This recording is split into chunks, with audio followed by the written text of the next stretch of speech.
Shalom, chers frères et sœurs en Christ. Nous tendons allègrement vers la fin de l'année et vers cette nouvelle année qui, par la grâce de Dieu, nous allons voir, dans laquelle nous allons entrer, je dis bien par la grâce de Dieu. Et j'ai voulu saisir cette opportunité pour nous parler de ce qu'on appelle l'action de grâce. Vous savez, parfois, nous ne savons pas être reconnaissants vis-à-vis du Seigneur. Mais si nous sommes là jusqu'à cette heure, c'est bien par la grâce de Dieu. Et vous savez, en termes de cantique, comment on est arrivé au cantique d'action de grâce? Il s'agit des pèlerins européens, donc, qui ont émigré aux États-Unis, donc qui ont fui les persécutions en Europe au 16e, 15e siècle, parce qu'ils n'étaient pas libres d'adorer Dieu comme ils le voulaient. Et donc ils ont fui les persécutions, ils ont traversé l'Atlantique pour se retrouver, n'est-ce pas, dans ce qu'ils ont appelé le Nouveau Monde. C'est-à-dire cette terre américaine où ils ont trouvé des Indiens, donc ils ont appelé le Nouveau Monde. Alors, ce qui a guidé leur fuite, leur pèlerinage depuis l'Europe, c'était de pouvoir adorer leur Dieu librement, sans contrainte, sans persécution, sans peur de représailles. Ils ont décidé donc de quitter l'Europe, de quitter leur confort, pour aller sur une terre inconnue, le Nouveau Monde, pour adorer librement leur Dieu. Vous voyez une similitude entre l'histoire du peuple d'Israël, n'est-ce pas, et ce peuple américain. Donc le peuple d'Israël qui a quitté l'Égypte, que Dieu a dirigé, que Dieu a fait sortir d'Égypte pour Canaan, afin qu'ils puissent être libres d'adorer leur Dieu, là où coule le lait et le miel. Donc, ces premiers Américains qui sont arrivés, ou ces premiers Européens, donc des Irlandais, des Écossais, des Anglais et autres, qui sont arrivés sur cette nouvelle terre, ce nouveau monde, les États-Unis, mais ce n'était pas encore les États-Unis, c'était l'Amérique. Ils voulaient adorer librement leur Dieu. Alors, vous voyez, ils sont arrivés sur cette terre, et quand ils sont arrivés au début des années 1600, leur première récolte qu'ils vont faire, après avoir bravé tant de difficultés, ils vont se rassembler pour une fête pendant 3 jours pour rendre grâce à Dieu de les avoir gardés pour ceux qui ont été vivants et donc qui sont arrivés dans le Nouveau Monde. Pour rendre grâce à Dieu de quoi? De ce que Dieu les a guidés dans leur voyage, de ce que malgré les persécutions, de ce que Dieu les a conduits sur cette nouvelle terre, cette terre vierge entre guillemets, où ils pouvaient librement adorer leur Dieu. Donc c'était leur première récolte. Mais il ne s'agissait pas seulement de nourriture. Il s'agissait de louer Dieu pour sa provision et pour la liberté qu'ils avaient d'adorer ouvertement, librement leur Dieu. Alors, c'est donc un esprit de gratitude qui a conduit les Américains à instituer ce qu'on appelait le Thanksgiving, c'est-à-dire l'action de grâce, le Thanksgiving, l'action de grâce. Donc voici l'origine de la fête, l'action d'action de grâce que les Américains célèbrent, n'est-ce pas, le dernier jeudi de chaque mois de novembre, chaque année. Alors, ces pèlerins ont fait face à des épreuves. Vous voyez, ils ont fait face à des épreuves, ils ont fait face à des difficultés. Et cela n'a pas entravé leur volonté, n'est-ce pas, de louer Dieu, d'adorer Dieu librement. Alors ils sont venus avec des psautiers. Oui, avant c'était des psaumes qu'ils chantaient, n'est-ce pas, de manière monocorde. C'était des psaumes sur une mélodie qu'ils chantaient. Et par exemple, on a le psaume 100, vous tous habitants de la terre, qu'ils chantaient sur l'air. Vous tous habitants de la terre. Alors, C'est sur cet air-là qu'il chantait le psaume 100 du cantique Gloire à Dieu, notre Créateur, qui est contenu dans le recueil Arc-en-Ciel au numéro 823, dans le recueil À toi la gloire au numéro 89, et dans le recueil Gloire à Dieu au numéro 42, et bien sûr dans le recueil Sur les ailes de la foi au numéro 5. Donc, c'est ces cantiques, c'est ces psaumes-là que ces premiers chrétiens chantaient.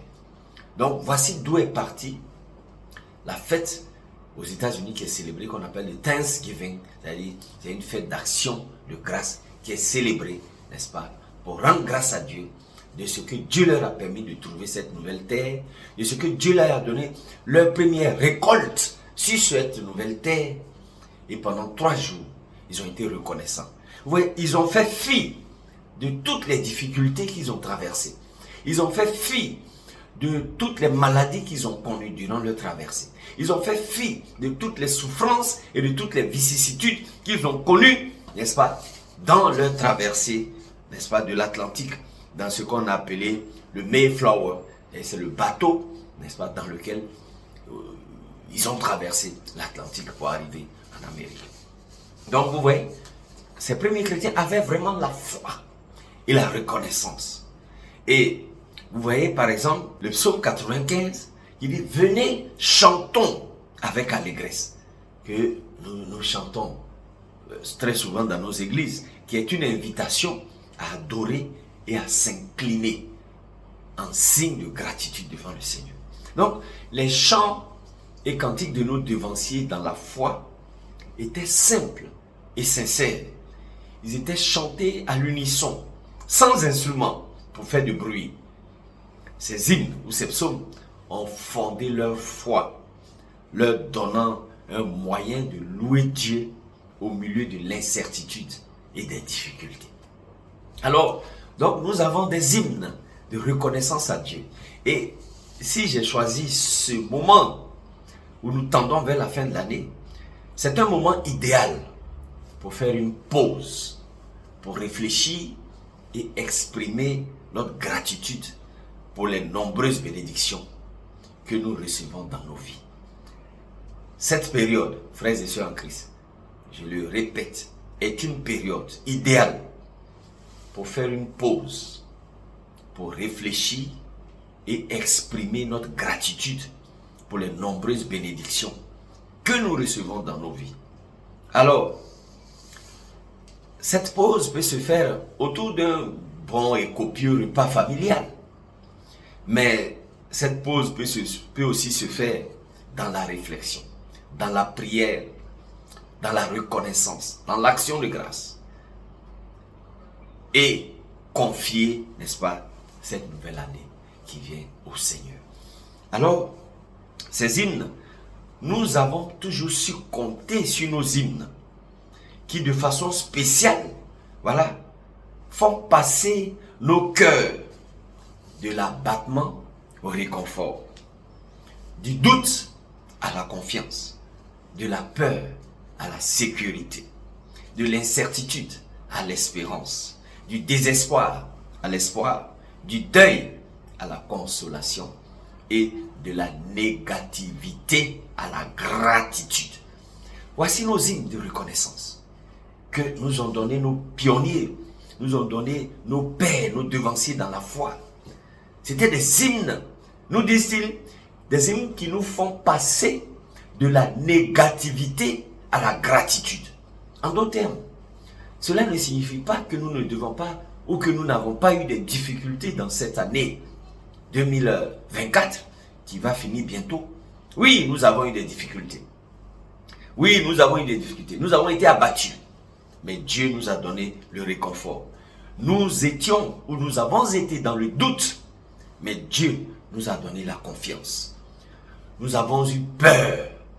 Mais Dieu nous a donné la sécurité. Nous étions parfois dans l'incertitude. Mais Dieu nous a donné l'espérance. Nous étions désespérés pour certains d'entre nous. Mais Dieu nous a donné l'espoir. Nous avons connu le deuil. Mais Dieu nous a consolés. Nous avons connu la négativité. Mais soyons reconnaissants.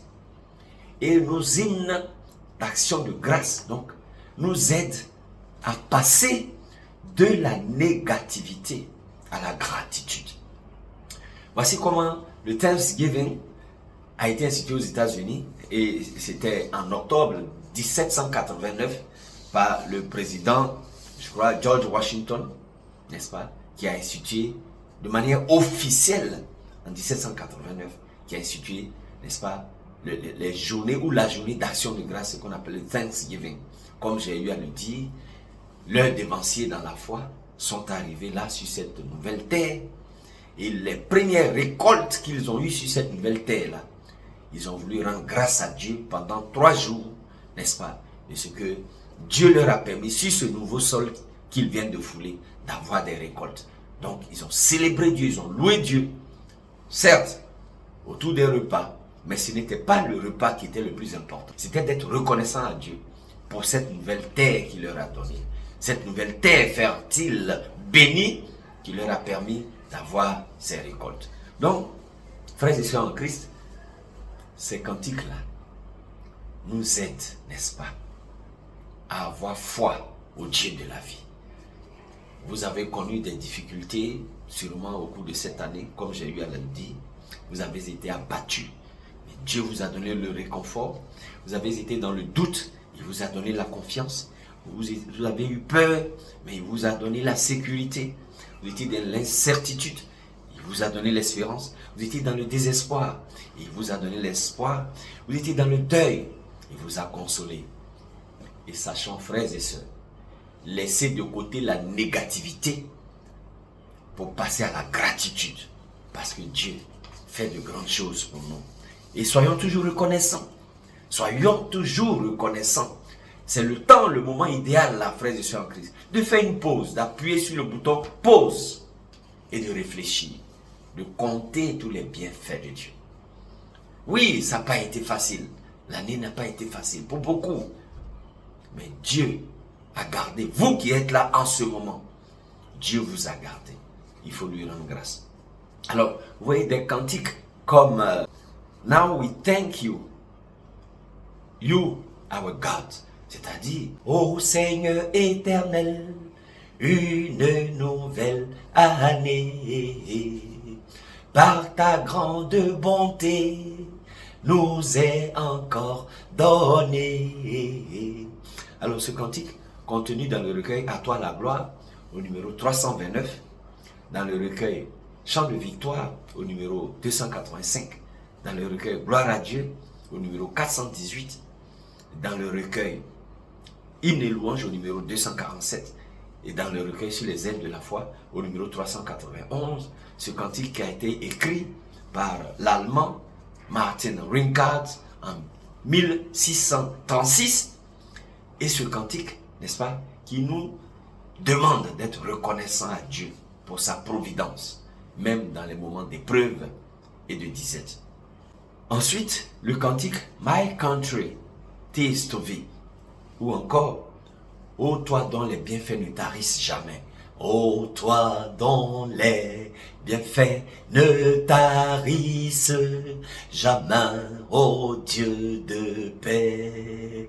Pour louer tes présents, s'unissent tes enfants, écoute leur accent reconnaissant. Alors, ce cantique est écrit par l'Américain Samuel Francis Smith en 1832, qui est contenu donc dans les recueils À toi la gloire au numéro 57, dans le recueil Gloire à Dieu au numéro 47, dans le recueil Hymne et louange au numéro 21 et dans le recueil Sur les ailes de la foi au numéro 531, donc écrit en 1832 par l'Américain Samuel Francis Smith. Et donc ce cantique qui célèbre les bénédictions de la moisson, de la providence et de la grâce de Dieu. Il nous encourage à voir le bien, en toute saison. Ensuite, le cantique comme Toi qui disposes de toutes choses et nous les donne chaque jour. reçois, ô Père, notre prière de reconnaissance et d'amour.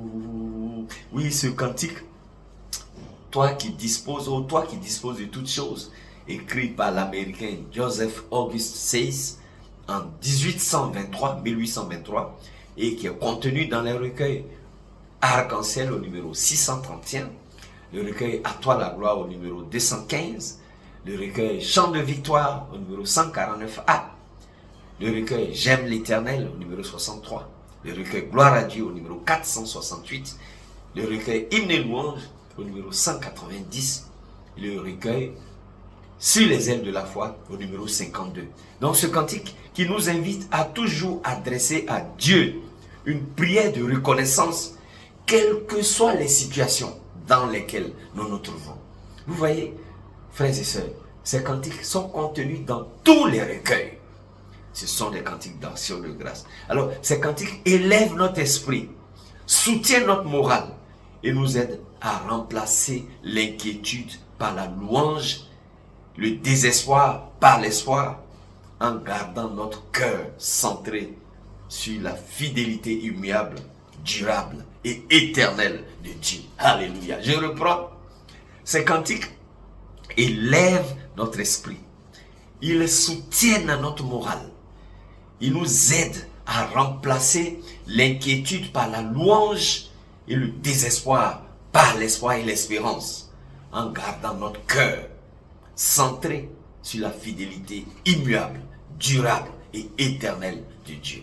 Donc ces cantiques nous exhortent, ces cantiques d'action de grâce, nous exhortent à laisser la négativité pour passer à la gratitude. Voici ce que ces cantiques nous apportent.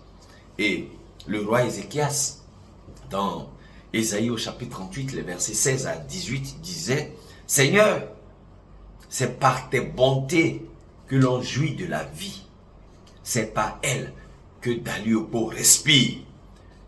Ce n'est pas le séjour des morts qui te loue. Ceux qui sont descendus dans la fosse n'espèrent plus en ta fidélité. Le vivant, comme vous et moi, c'est celui-là qui loue le Seigneur. Et c'est celui-là qui doit louer le Seigneur aujourd'hui. Voici, fidèles, frères et sœurs en Christ, le message que je voulais apporter. Nous allons, une ancienne ou une année va mourir, une autre nouvelle année va naître. C'est une occasion pour nous de faire une pause et de reconnaître les bienfaits de Dieu. Quelles que soient les difficultés au travers desquelles nous sommes passés, quels que soient les moments difficiles que nous avons connus, quel que soit le doute qui s'est installé dans nos esprits à un moment donné, soyons reconnaissants au Seigneur. Bénissons le Seigneur et soyons reconnaissants à Dieu. Voici le message que un cantique, un message voulait passer au travers de l'action de grâce, le Thanksgiving. Les pèlerins persécutés qui ont fui l'Europe, la vieille Europe, et qui sont arrivés sur cette nouvelle terre de l'Amérique. Ils ont travaillé, ils sont arrivés vers les années 1600, c'est-à-dire au XVIIe siècle. Ils ont travaillé et en 1621, 1621, ils ont eu les premières récoltes de la terre, la nouvelle terre qu'ils ont foulée. Et en reconnaissance à Dieu, ils ont pris 3 jours d'action de grâce pour dire merci au Seigneur. Pas seulement pour le manger, mais parce que Dieu leur permet maintenant de le louer librement, sans contrainte, sans murmure et sans crainte de représailles. Ils pouvaient louer Dieu. Alors, ils ont institué le Thanksgiving. Et le président américain George Washington, en 1789, le père de l'indépendance américaine, va donc décréter en octobre, si mes souvenirs sont bons, le 3 octobre 1789, il va décréter officiellement la journée d'action de grâce. Voici d'où est partie l'action de grâce. Fidèles, frères et sœurs en Christ, soyons reconnaissants à Dieu pour tout ce qu'il nous a donné en cette année. Oui, le souffle de vie que nous ne pouvons pas acheter, quelles que soient nos richesses, quels que soient nos comptes en banque, personne de nous ne peut acheter le souffle de vie. Soyons reconnaissants à Dieu. Faisons le bilan de l'année. Qu'est-ce que Dieu a fait pour moi? Si il a fait de grandes choses pour toi. Et au travers de ces cantiques, il faut que tu passes, ou nous passions, de la négativité à la gratitude. Soyons reconnaissants à Dieu pour tout ce qu'il a fait pour nous. Toutes choses concourent au bien de ceux qui aiment Dieu. Parfois nous aimons ces versets. Mais lorsque nous sommes dans des situations difficiles, nous rejetons ces versets. Mais toutes choses concourent au bien de ceux qui aiment Dieu. Soyons reconnaissants à Dieu et faisons le bilan. Ne mettons pas seulement l'accent sur le manger et le boire. Mais faisons une pause et regardons tout le chemin parcouru. Disons merci à Dieu pour ses innombrables grâces. Disons merci à Dieu pour sa fidélité. Disons merci à Dieu parce que lui, Dieu a remplacé notre inquiétude par la louange. Il a remplacé notre désespoir par l'espoir et l'espérance. Gardons nos cœurs centrés sur sa fidélité immuable, sur sa fidélité durable et sur sa fidélité éternelle. Que Dieu nous bénisse, qu'il bénisse notre journée au nom de Jésus. Et si nous n'avons pas l'occasion de nous voir, un cantique, un message, profite pour vous souhaiter une bonne, heureuse et fructueuse année 2025. Que Dieu nous garde au nom de Jésus. Amen.